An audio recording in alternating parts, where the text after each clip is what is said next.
Bonjour à toutes et à tous, j'espère que vous allez bien. Aujourd'hui, nous nous retrouvons pour une nouvelle vidéo Facecam où je vous raconte des histoires, et cette fois-ci, nous allons parler de 3 légendes japonaises flippantes, voilà. Et avant que la vidéo commence, je tiens à préciser qu'évidemment, ce ne sont pas de vraies histoires. Il n'y avait jamais eu de témoignages, il n'y a jamais rien eu qui prouve que c'est vrai. Et c'est d'ailleurs valable pour toutes les histoires que je vous raconterai sur la chaîne. La plupart du temps, c'est juste pour le fun, c'est juste pour le divertissement. Parce que j'ai eu beaucoup de commentaires par rapport à ça, en mode est-ce que c'est vrai, est-ce que c'est faux? Ce n'est pas vrai, voilà, ce sont des histoires pour se divertir, pour abuser la galerie, voilà, c'est tout, hein. Et aussi, je tiens à préciser que c'est très difficile pour moi de faire ces vidéos. Pourquoi? Tout simplement parce que je tourne dans une chambre dans le noir, et je vous raconte des histoires qui font peur, et j'ai un retour caméra qui est juste là, je me vois, regardez, c'est magnifique, et du coup, je vois ce qu'il y a derrière moi, et vous raconter des histoires qui font peur dans ces conditions, et ben je me chie dessus, voilà. C'est pour ça que j'ai mis une lumière derrière d'ailleurs, hein, voilà, elle est pas là pour rien, cette lumière. Enfin bref, nous allons pouvoir commencer. Nous allons parler de la femme qui a le visage fendu. Est-ce que vous en avez déjà entendu parler? C'est très fort probable, ces histoires sont très connues évidemment, mais j'aime bien vous les raconter.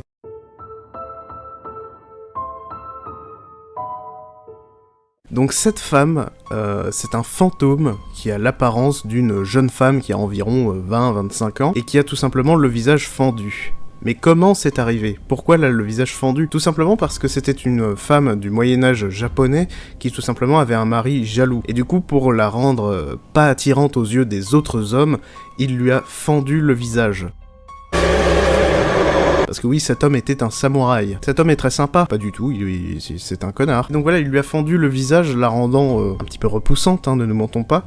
Et du coup, la légende est que cette femme hante encore les rues du Japon, et qu'elle aurait un masque sur le visage couvrant sa vilaine blessure, tout simplement. Elles se font très bien dans la masse, vu que beaucoup de Japonais et de Japonaises ont ce type de masque parce qu'ils aiment bien se protéger de la pollution et tout le bordel. Du coup, voilà, beaucoup de gens ont ces masques-là. Du coup, elles passent totalement inaperçues. Mais il y a un élément qui fait qu'on peut la reconnaître. Déjà, ce n'est que la nuit. Déjà, voilà. Et surtout, elle se balade seule dans une ruelle. Voilà. Et surtout, il y aura aucun passant autour d'elle. Elle est vraiment isolée, elle est toute seule à se promener dans les rues.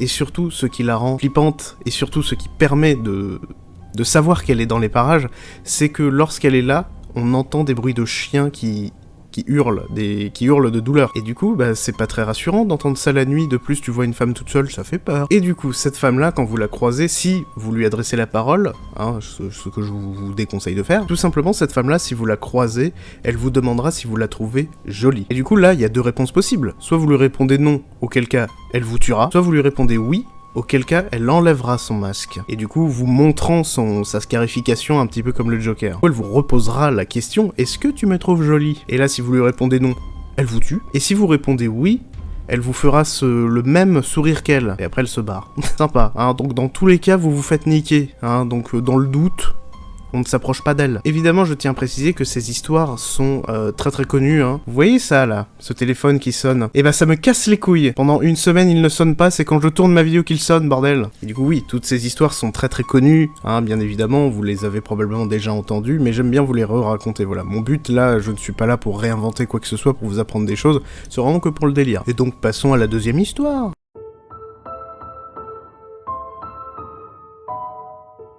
La deuxième légende dont je vais vous parler est Hanako-san. Est-ce que vous connaissez Hanako-san, ou aussi appelé Hanako? Hanako-san, c'est tout simplement le fantôme d'une petite fille japonaise qui est morte durant la Seconde Guerre mondiale dans les toilettes. Voilà. Et du coup, elle est décédée dans les toilettes parce que son école a été bombardée au moment où elle y était, et tout simplement, elle est morte là-dedans.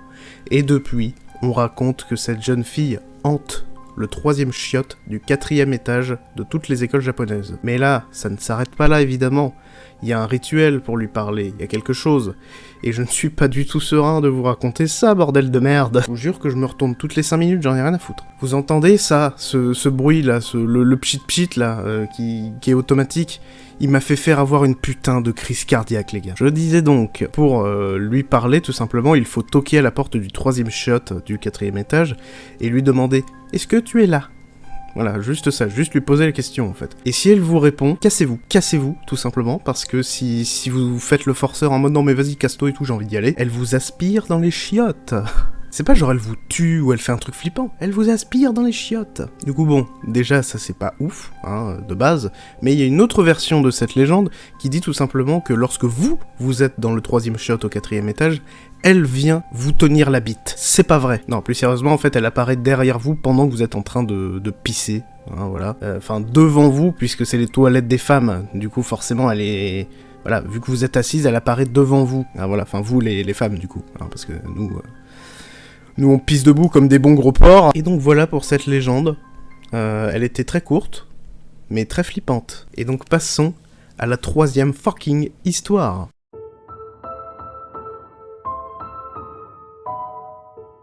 La 3e histoire qui, selon moi, est la plus terrifiante des 3, tout simplement parce que c'est une situation très commune. Genre par exemple, pour un Akosan, fallait aller aux chiottes, un certain chiotte précis, à un certain étage, c'est facilement évitable. Là, la meuf avec le visage fendu, normalement il y a des signes avant-coureurs qu'elle est là, tu peux l'esquiver, mais la 3e histoire, vous ne pouvez pas l'esquiver tout simplement, c'est vraiment si vous n'avez pas de bol. Et donc pour cette 3e histoire, je vais vous parler de Teke Teke. Et oui, je la mets en 3e parce que c'est la légende japonaise qui me fait le plus peur, tout simplement parce que elle est gore, elle est vraiment gore par rapport aux autres, qui elles ne sont pas gore, elles sont juste un petit peu flippantes. Elle, c'est vraiment gore. Du coup, je vous raconte l'histoire de cette jeune fille, parce que oui, c'est encore une fois le fantôme d'une jeune fille japonaise. De toute façon, dans 90% des légendes japonaises, c'est une jeune fille. Et donc cette jeune fille, dont le nom est parfaitement inconnu, était en train d'attendre le train à une gare japonaise, sauf que malheureusement, y a un petit connard qui l'a poussée sur les rails, et elle s'est faite écraser par le train, la coupant en deux. Ouais, c'est pas très crédible qu'un train arrive à te sectionner en deux, hein. Moi je pense qu'un train, quand tu te fais écraser par un train,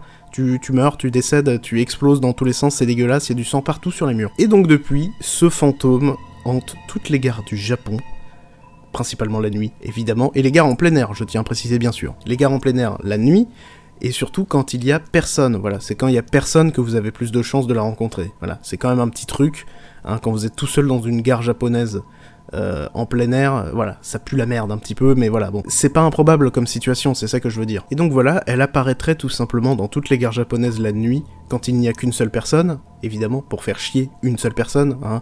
Les fantômes s'attaquent aux gens seuls, évidemment. Elle a la particularité de se retrouver coupée en deux, à ramper, voilà, avec une faux à la main. Et là, la légende raconte qu'elle vous courirait après. Bah du coup, non, elle vous court pas après, mais enfin, de vous suivre, voilà, de vous ramper après, j'en sais rien. Enfin bref, elle vous rampe après avec une espèce de faucille, là, vous voyez, le machin qu'il y a sur le drapeau de la Russie. Et bah elle vous suit avec ça dans le but de vous tuer, de vous massacrer la gueule. Très souvent, les fantômes japonais ne sont pas gentils d'ailleurs, hein, c'est des sacrés petits enfoirés. Et c'est toujours des gamines, quasiment, surtout, c'est ça qui est incroyable. Ça fait péfli. Hein, croyez-moi que depuis tout à l'heure que je tourne la vidéo, là ça fait combien de temps que je tourne? Ça fait 12 minutes. Croyez-moi que je me chie dessus. Parce que vous le voyez pas, parce qu'il y a le montage. Mais toutes les 5 minutes, je me retourne. Parce que j'ai peur, bordel de merde, avec ce retour à la con. Et donc voilà, pour ces 3 histoires japonaises qui font péfli quand vous irez au Japon. Rappelez-vous-en, faites attention à ce que vous faites. Faites attention à votre cul. Si vous entendez des chiens qui gueulent, barrez-vous. Si vous êtes seul dans une gare en plein air, barrez-vous, et dans le doute, si vous êtes une petite fille japonaise qui regarderait mes vidéos, je ne sais pas, bah n'allez pas dans le 3e chiotte, de peu importe quel étage, mais surtout pas dans le 4e du coup, hein, voilà. Et donc voilà, j'espère que ces histoires vous ont plu, et donc je vous dis à la prochaine, et à bientôt.